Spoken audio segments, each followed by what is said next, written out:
does not have presets, and instead has all of the parameters brought to the panel for voltage control and manual control. So you can still set up your typical reverb sounds. You can set up a plate or a chamber or a hall or a room, but you can also do things that you wouldn't ever do with a reverb. Almost makes it a form of synthesis itself. Right now I'm just taking a square wave and putting it through a low-pass gate. And then the reverb is acting almost like a network of filters feeding back. And they're getting voices. It has controls for pre-delay.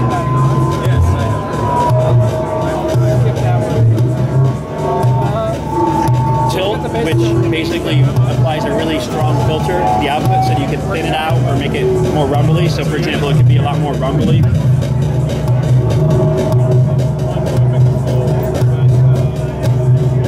Or it could be really thin.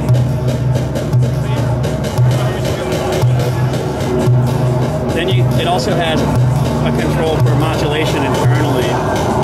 With no modulation internally, you'll notice it starts to run out of control.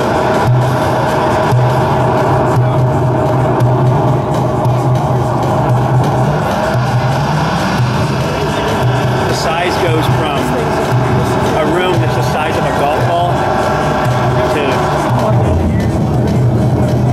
a canyon. If we start to modulate, you'll get more typical sounds.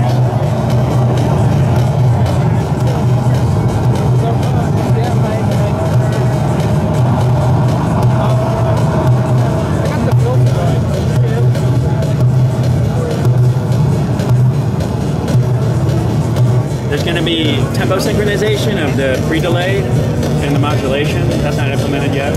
Also a CV output that reflects the overall average amplitude of the signal, so you can create servo loops where as the reverb grows like louder, you could have the decay pulled back or the room gets smaller, for example, so that it interact with other modules.